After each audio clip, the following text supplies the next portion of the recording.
Hello, Rams family. Welcome to Rams Latest, your daily source for everything in and out of the Rams house. I'm your host, Brady Petrik. Let's get into it.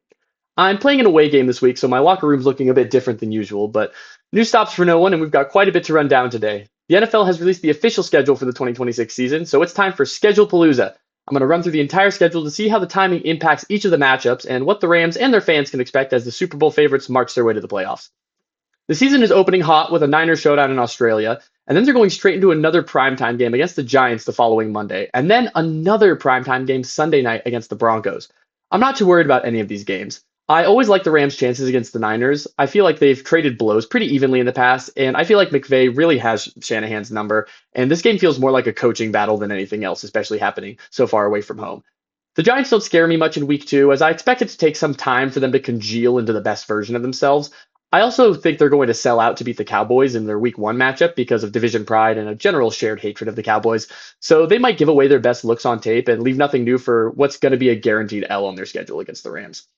As for the Broncos, I didn't think they were all that last year. They stayed close in scrappy games, but got regularly outshined by bigger, better offenses, and that's exactly what the Rams have on deck. My biggest concern for this game is that the Rams will have played three consecutive primetime games, and may have gotten into their heads, but more on that later. After that, the Rams roll into October with back-to-back contender matchups with the Eagles in week four and the Bills in week five. Bills is a primetime game also, by the way. I think this is going to be the hardest two-game stretch of the entire season for the Rams. They always play the Eagles close, and since the last two times these teams played led to high-profile losses for the Rams, I imagine the Sheep are going to be particularly interested in stealing the deal on this one. And to be honest, the Bills matchup makes me more nervous than any other matchup this season. Josh Allen is as much of a threat as ever with his arms and with his legs, and he really isn't throwing as many turnover balls as he used to. And if he scrambles past the defensive front, I'm very worried about the ability of the Rams linebackers to stop him in the open field. The same goes for James Cook, who has emerged as one of the top runners in the league over the past couple seasons. The Rams had issues with shifty running backs last year, so if Cook is able to get past the line of scrimmage, he's a real threat for big chunk yardage plays. Having this game come after such a brutal stretch makes it particularly tough, as the Rams won't have a chill week where they can bank on and spend extra time prepping for the Bills. In fact, all of the Rams' chill games this season pretty much come right in a row after this stretch. The next five games that follow are the Cardinals, the Raiders, the Chargers, the Commanders, and the Cardinals again. And I feel very confident about this stretch of games for the Rams. I don't think any of these teams should give them trouble, and hopefully they can notch some easy wins and allow their offense to rest up a bit after going all out in the start of the year. This would be a pretty good place for Kyren Williams and Blake Corum to catch on. They were both in the top five for rushing DVOA last season, and carving up the field with the run game would make Stafford's life a lot easier. In a very tight division, the Rams should hopefully notch these all as wins to bolster their position going into the bye week. And they'll need to because it's a pretty brutal stretch after the bye week. They have the Packers on Thanksgiving Eve, which has the potential to be a real barn burner if Green Bay can get back to how they were playing at the start of last season. Having this matchup come late also increases the likelihood that Micah Parsons is back to his full self, which should scare any NFL fan whose team has to play against him. Then come the Chiefs, who should also be on the good side of the injury timeline with Patrick Mahomes. Both the Chiefs and Packers could have been penciled in as wins if the games came earlier in the season with their star players on the sideline, but with these teams operating at full power, these games become true toss-ups. Next up is the Niners, and I honestly hope that the second matchup would come even later in the year than this because I trust the Niners to get injured. Let's just hope that Shanahan's poor practice technique rears its head in November and allows for some prime mismatches here.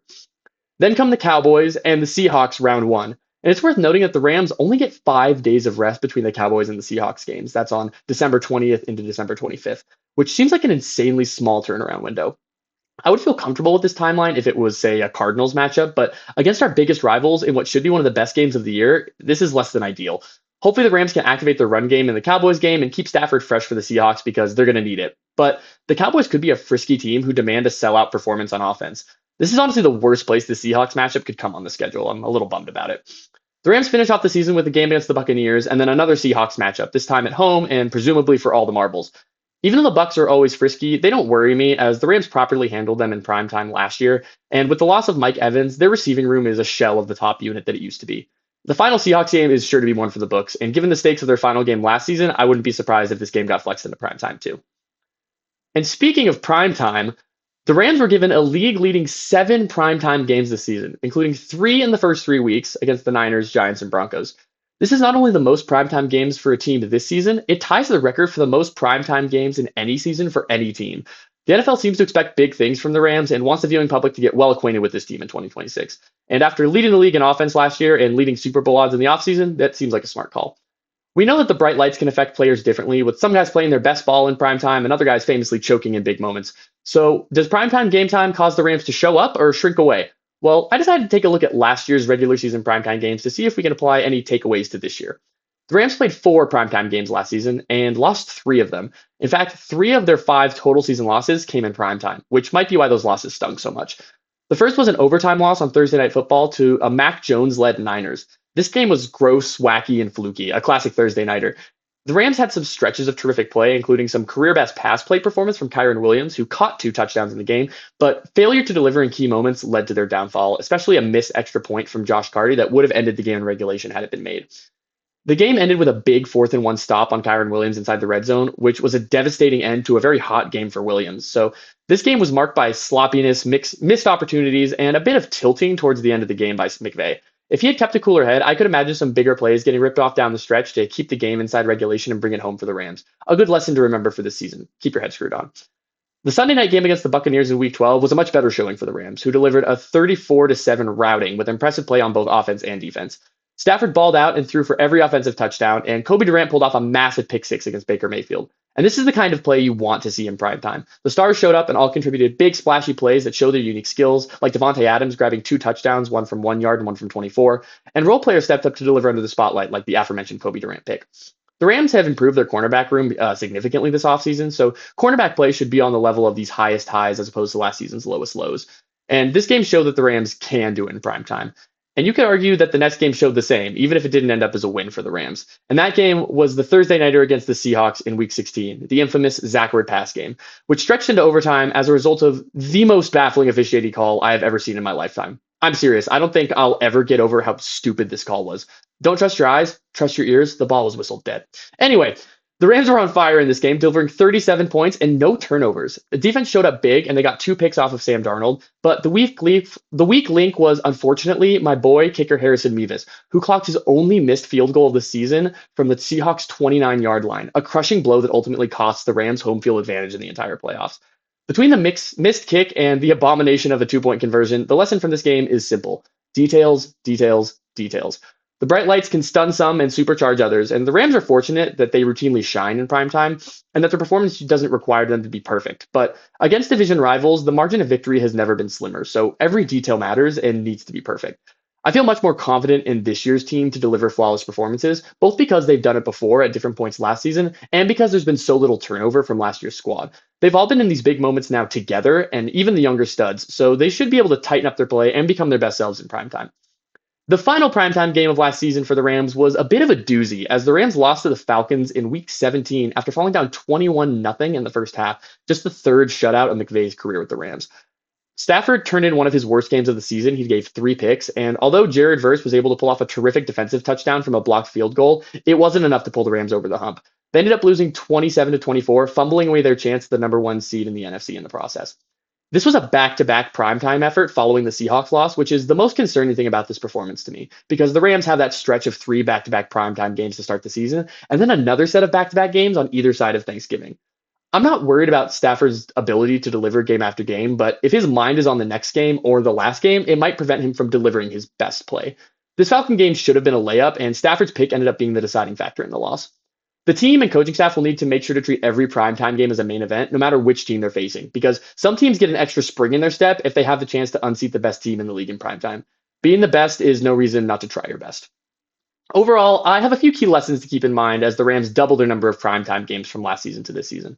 They have to focus on getting the tiny details right. No missed kicks, no drop passes, every mistake counts. They need to show up as their best selves in every game, no matter who their opponent is, was, or is going to be. They need to keep a cool head and not get tilted, especially against division rivals. And I'm especially worried about that for the Australia game. That one has the potential to be a little screwy in the mental space. And speaking of division matchups, the Rams have been served up an interesting order for their NFC West games. It appears they have a Cardinal sandwich on Niners bread with a double-decker Seahawks dessert. That is, they're playing Niners, Cards, Cards, Niners, Hawks, Hawks. This ordering feels strange to me. I like that they get the Cardinals out of the way before the bye week and can hopefully lock up some early wins. I'm really not worried about the Cardinals turning into a juggernaut by any means. They've typically provided easy wins in the past, and it'll be nice to have a little clarity on the division heading into the bye week. Not playing the Seahawks until week 16 and 18 means the majority of the season will be spent with division seeding up in the air, which could lead to some exciting showdowns in December and January, but add some extra heartburn to the tightest home field competition in the league. Better to knock out these contests before the offense is able to settle down and Jeremiah Love and whoever is starting at quarterback find a rhythm. Splitting the Niners gives the opportunity to play against both versions of this squad. The Rams will get the early season version when the Niners typically aren't as locked in and are a little more prone to gaffes, as well as a late season version that should be riddled with injuries yet again. I used to think that the Niners had the worst injury luck in the league, but after seeing it time and time again, year after year, I don't think this is luck. I think that Kyle Shanahan is bad at running practices and routinely gets his team injured by running them too hard between games. And since I think it's Kyle's fault, I think I can rely on it to happen again this season. I wish the Rams were playing the Niners twice at the end of the season instead of the Seahawks so we could take full advantage of the injury schedule, but one late game is better than no late games. And speaking of late games, the Seahawks matchups are officially on the board for week 16 and 18, including a road game to Seattle on Christmas Day and a season closer at home. I mentioned last week that I don't love having these games so close together. It's a double disservice to fans because they have to wait the entire season to see the best matchup, and then the timing of both games means you might not end up seeing your team play the best ball across both games. If there are injuries, they will probably not improve from one game to the other, or if the playoff race has already been settled for one or both teams, these might not be as interesting as advertised. Also, matchups that come so quickly one after another can often be similar games because the teams haven't had enough time to change their styles or schemes, or they can be sloppier games if the teams went all out in the first matchup and didn't leave much left in the playbook. I have high hopes for both these games, as does everyone who watched the Rams and Seahawks play last year, but the NFL has opened themselves up to a potential two-game catastrophe in a way that wouldn't have been a concern if the games were more spread out. It just doesn't seem like good scheduling to me to increase the risk of getting two bad games, especially after making the fans wait all season to see them.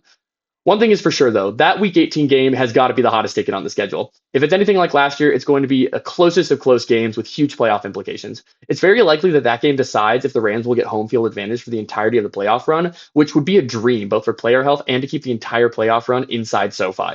The energy will be off the charts there, so let's make sure we fill the place with blue and gold and claim our house this year because it's all coming through our house. With the schedule finally settled, I want to run another quick win-loss tally to see if the Rams can expect to remain competitive this year, even with a particularly tough slate of opponents. So going one by one, I'm just going to call these games as I see them with how I understand these teams to be as of right now. First week, we have the Niners, and I'm calling this a win. You got to be optimistic about the season opener, especially with how these two teams have played each other and the performance we just saw from each of them in the playoffs. Week 2 against the Giants, I think this is a win. The team won't be in full fighting shape yet, and I think the Rams can take advantage. Against the Broncos, I also think this is a win. The Broncos don't scare me unless Sean Payton starts handing out bounties again. And he probably still does that, right? Yeah, deadbeat. Anyways, Eagles. Now, this matchup is always close, but I think the tide has finally turned. With A.J. Brown gone and Jalen Hurts looking like less of a unique threat every year, I'm going to chalk this one up to the Rams until I see something impressive coming out of Philly. So good win for the Rams against the Eagles. The Bills in week 5. No season is perfect, and losses have to come from somewhere. LA has taken down Buffalo in thrilling games before, but there's just enough on this Bills team to scare me. I'll call this one an L for the Rams. Cardinals, that's a win. Next. Raiders, whether it's Kirk Cousin or Fernando Mendoza under center, I don't think the Raiders are a threat on either side of the ball. Rams win. Chargers. Now, this could be a lot closer and better than previous matchups between these teams, as it feels like the Chargers may finally live up to their potential with the speedy additions of Keaton Mitchell, Brennan Thompson, and Coach Mike McDaniel. That being said, I think that the Rams can do everything better than the Chargers on every side of the ball, so I'm going to call this a Rams win. Commanders, nothing about them scares me, and if the Rams defense can get after Jaden Daniels, then they really don't scare me. Rams win. Cardinals, a win, always. Next, Packers. I think the Packers have taken a step back from their best ball, and they haven't added any new pieces to juice up their offense. This game should be fun, but I ultimately think it's going to come out as a Rams W. Chiefs.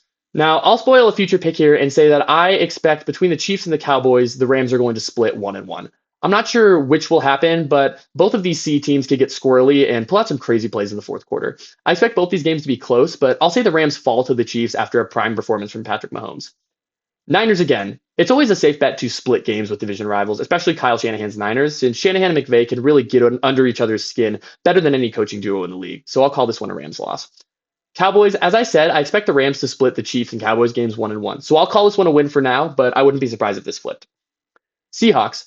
Now, the timing of this game is absolutely brutal. In Seattle on Christmas Day on 5 days of rest. The matchup is always razor thin, and I think the pileup of good teams and tough scheduling are going to finally get to the Rams. Seahawks are going to win this one, unfortunately.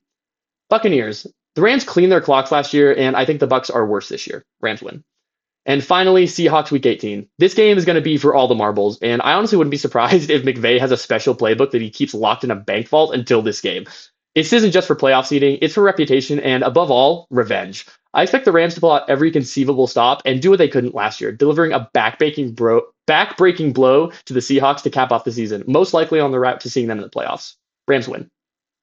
That brings the Rams' projected wins on the season to 13-4.